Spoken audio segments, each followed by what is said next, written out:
महाकाल की नगरी से मनीषा कोठारी का जय जिनेंद्र। हमने आगे की वीडियो में देखा था कि किस भाव से क्या कहा जाता है। ये हमारा है लग्न। अब आपका आगे है कुंडली के किस भाव से क्या क्या देखा जाता है, मतलब ये जो भाव है उनसे हम क्या क्या चीजें देख सकते हैं। ये हमारे 12 भाव हैं। अब 12 भाव से देखने के लिए हमको कौन सा भाव के लिए कौन से भाव को देखना है, किस चीज के लिए कौन सा भाव देखना है, यह देखना पड़ता है। यह है आपका लग्न, प्रथम भाव, और इसे तनु भी कहते हैं। तनु यानी शरीर। तो जब हमें किसी भी के लिए शरीर, रूप, रंग और स्वभाव के बारे में जानना होगा तो हमें प्रथम भाव को देखना होगा। जब किसी भी जातक के शरीर, रूप, रंग या स्वभाव के बारे में जानना होगा तो उसके प्रथम भाव को देखना होगा। अर्थात प्रथम भाव में कौन सी राशि है, कौन से ग्रह विराजित है, उसी के अनुसार इसकी प्रिडिक्शन होती है। नंबर 2 है आपका धन भाव, जिसे द्वितीय भाव कहते हैं। इस भाव से या इस घर से परिवार, धन सुख और बचपन की शिक्षा, बचपन की शिक्षा यानी छोटे बच्चे की शिक्षा, ये आपके धन भाव से देखी जाती है।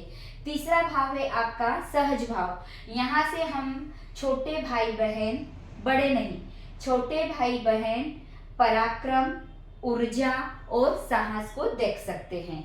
चौथा भाव है आपका सुख भाव, इसको चतुर्थ भाव भी कहा जाता है और सुख भाव भी कहा जाता है।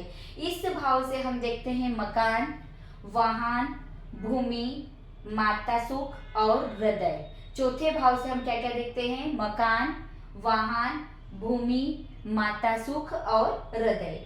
पंचम भाव को सूत भाव, सूत यानी पुत्र भाव, पुत्र भाव से देखा जाता है संतान, शिक्षा और इष्ट देवता। संतान, शिक्षा और इष्ट देवता। मान लो हमें किसी देवता की पूजा करनी हो, हम ये सोचते कि किस देवता को हम अपना इष्ट देवता बनाएं, तो जो हमारा पंचम भाव है उस पंचम भाव में जो राशि है, मान लो यहाँ कर्क राशि है तो उसका इष्ट देवता कौन हो गया? चंद्रमा। तो हमें चंद्रमा को पकड़कर उनकी पूजा करनी चाहिए। उसके बाद षष्ठम भाव है आपका रोग, ऋण और कंपटीशन, परीक्षा और नौकरी। यहाँ से हम षष्ठम भाव से देखते हैं रोग, ऋण, कंपटीशन, परीक्षा, ये षष्ठम भाव से देखी जाती है और इसको रिपु भाव कहा जाता है। सप्तम भाव है आपका जाया भाव। जाया यानी जीवन साथी से विहाव, जीवन साथी, विहाव, तलाक, साझेदारी और गुप्तांश के रोग आप सप्तम भाव से देख सकते हैं। अष्टम भाव से है को बोलते हैं हम आयु का भाव या रंध्र भाव। तो यहाँ से देखते हैं हम मृत्यु, आयु, असाध्य रोग। असाध्य रोग यानी ऐसे रोग जिनका जो बीमारी ला इलाज हो, और आकस्मिक घटना। अब आकस्मिक घटना आपकी शुभ भी हो सकती है और अशुभ भी हो सकती है। उसके बाद नवम भाव है आपका भाग्य का भाव, अर्थात ये आएगा इसमें राजयोग, तपस्या, धर्म और धार्मिक यात्रा। उसके बाद है दशम भाव जो आपका कर्म का भाव है, इससे देखी जाएगी उच्च शिक्षा। बचपन की शिक्षा आपकी देखी जाएगी धन भाव से, मतलब द्वितीय भाव से। फोर्थ के बाद जो आपकी शिक्षा देखी जाएगी 12th तक, वो आपकी शिक्षा देखी जाएगी पंचम भाव से। उसके बाद हमारी उच्च शिक्षा देखी जाएगी दशम भाव से। हमने बहुत बार देखा है कि कोई बच्चा बचपन में बहुत अच्छा पढ़ता है, लेकिन बीच में आकर वह उसकी 5th के बाद 10th तक का रिजल्ट बिगड़ जाता है। तो इसका रीजन ये होता है, हो सकता है उसका जो पंचम भाव का मालिक है वह अशुभ ग्रहों से पीड़ित हो, तो उसकी यहाँ आकर शिक्षा बिगड़ जाती है। उसके बाद मान लो उच्च शिक्षा, यहाँ का मालिक अगर उच्च है, अच्छा है, तो यहाँ इसकी शिक्षा सही हो जाएगी। तो ऐसे ही हम आगे और समझाएंगे। तो ये हुआ आपकी दशम भाव से उच्च शिक्षा, व्यवसाय, नौकरी, पिता और मान सम्मान। उसके बाद है आपका एकादश भाव। ये एकादश भाव यानी आय भाव। यहाँ से देखी जाती है जातक की आय, जातक के मित्र और बड़े भाई बहन।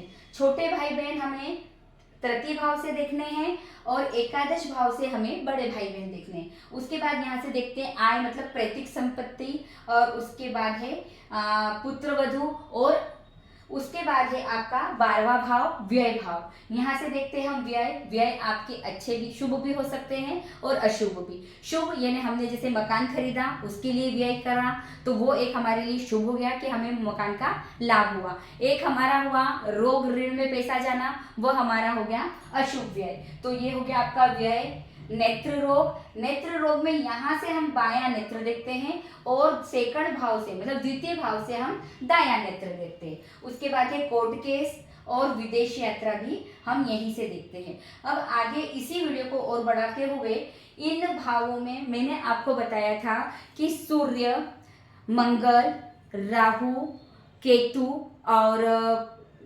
शनि, ये जो ग्रह हैं, सूर्य, राहु, केतु, शनि, मंगल,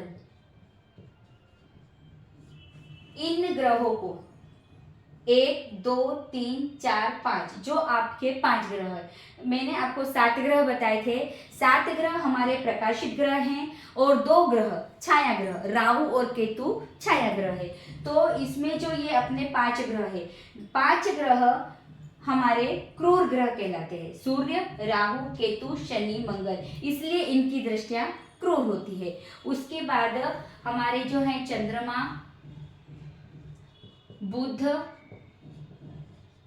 शुक्र और गुरु, ये है हमारे सौम्य ग्रह। ये हुए हमारे क्रूर ग्रह और ये हुए हमारे सौम्य ग्रह। ये हुए हमारे क्रूर ग्रह और ये हुए हमारे सौम्य ग्रह। सौम्य ग्रह जहां भी दृष्टि डालेंगे शुभ दृष्टि होती है, क्रूर ग्रह जहां भी दृष्टि डालेंगे वह अशुभ दृष्टि होती है। अब कुंडली में जैसे पापी और शुभ और अशुभ कुछ नहीं होता है, जैसे पापी और अशुभ कुछ नहीं होता है ऐसा, क्योंकि क्रूर ग्रह भी अगर इसके मालिक अच्छे भाव के मालिक बने तो क्रूर ग्रह भी वहां पर शुभ फल देने लग जाएंगे, और चंद्रमा यदि किसी अशुभ भाव का मालिक बनता है तो वह भी वहां पर अशुभ फल देने लग जाएगा। तो क्रूर ग्रह और सौम्य ग्रह ऐसे ये कहलाएंगे, क्रूर ग्रह और सौम्य ग्रह। कुंडली में जाकर ये कहाँ पापी बनते हैं और कहाँ शुभ बनते हैं वो आगे आगे की वीडियो में आपको बताया जाएगा। जय जिनेंद्र।